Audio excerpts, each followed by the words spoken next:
معروف عالم دین مرحوم مولانا معین الدین قاسمی کی حیات و خدمات پر روشنی ڈالنے کے لیے ادارہ مرکز العلوم میں ایک تعزیتی نشست کا انعقاد کیا گیا۔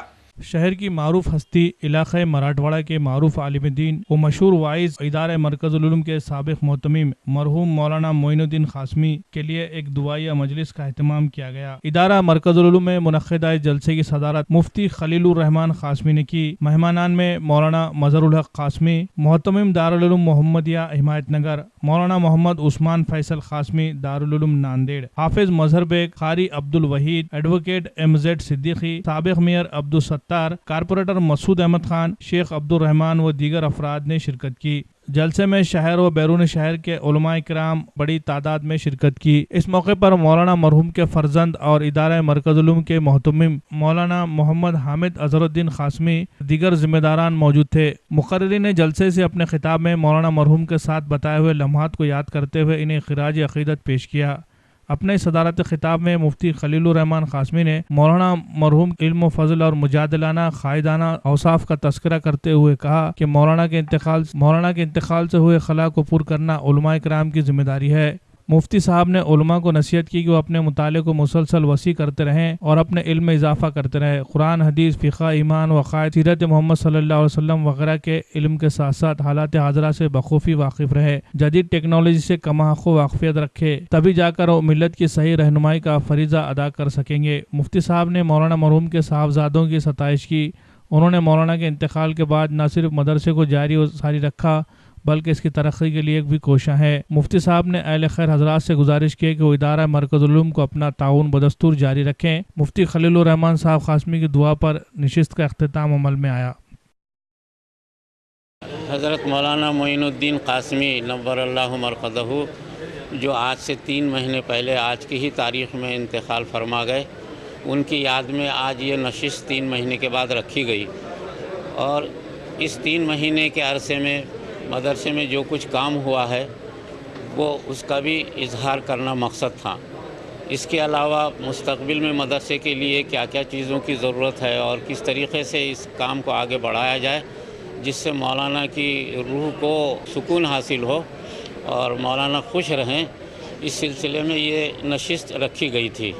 اس میں معززین شہر نے جو ہے اپنے خیالات کا اظہار بھی کیا ہے، اور سب نے اس بات کو وعدہ کیا ہے کہ انشاءاللہ جیسے مدرسہ چل رہا تھا پہلے، آج بھی 3 مہینے میں اسی طریقے سے چل رہا ہے، اور انشاءاللہ آگے اسی طریقے سے کامیابی کے ساتھ ترقی کرتا رہے گا، جس سے مولانا کے روح کو سکون حاصل ہوگا اور امت مسلمہ کو بھی فائدہ ہوگا، کیونکہ مولانا کی شخصیت جو ہے عام امت مسلمہ کے لیے فائدہ مند تھی۔ انشاءاللہ اس مدرسے سے اسی طریقے سے فائدہ پہنچے گا۔ کثرت سے علماء حفاظ یہاں سے پڑھ کر نکلیں گے، اور کثرت سے علماء بھی اس نشست میں شریک ہوئے جن کا مولانا سے بہت خصوصی تعلق تھا۔ انشاءاللہ امید ہے کہ آج آگے چل کر کے ایسے علماء امت مسلمہ میں اور بھی پیدا ہوں گے جس سے امت مسلمہ کو فائدہ ہو اور انسانیت کو، ملک کو، ملت کو فائدہ ہو۔ انشاءاللہ ایسے لوگ پھر پیدا ہوں گے۔ ایسی اللہ تبارک و تعالیٰ سے دعا ہے، اللہ تعالیٰ قبول فرمائے اور مولانا کو اعلیٰ مقام جنت الفردوس میں عطا فرمائے۔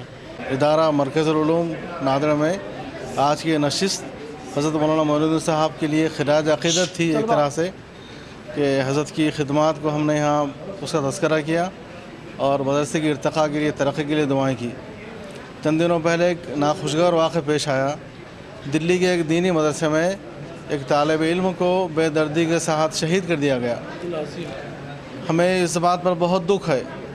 ہم چاہتے ہیں کہ اس طالب علم کو، اس کے اہل خاندان کو انصاف ملے، اور مدارس پر جو آج یہ حالات آ رہے ہیں، ان حالات پر حکومت کی نظر ہو، وہ بے گناہوں پر ظلم نہ کریں، اور مدارس کے اوپر جیسے اس کی نگاہ ہے، یہ انتہائی ہم اس کی مذمت کرتے ہیں، تاکہ دوسرے مدارس پر ایسے کوئی آفت نہ آئے۔ ان مدارس میں جن طلباء کو لا کے پڑھایا جا رہا، یہ پوری دنیا جانتی ہے کہ انتہائی مفلوق الحال اور غریب ٹھیلا منڈی چلانے والے ان بچوں کو لا کر یہاں علم کے زیور سے آراستہ کیا جاتا ہے۔ مالداروں کے بچے تو کہیں اور پڑھ لیں گے، لیکن مسلمانوں کو بڑا طبقہ جو علم سے محروم ہے وہ ان مدارس کی دین ہے۔ ان مدارس میں ان طلباء کی تعلیم کا نظم ہے، اور ان کے لیے قوم کا جو سب سے قیمتی طبقہ ہے علماء کرام کا، وہ اپنی حیثیت کو مٹا کر، بھیک مانگ کر اور چندہ جمع کر کے ان بچوں کو تعلیم میں زیور سے آراستہ کرتے ہیں۔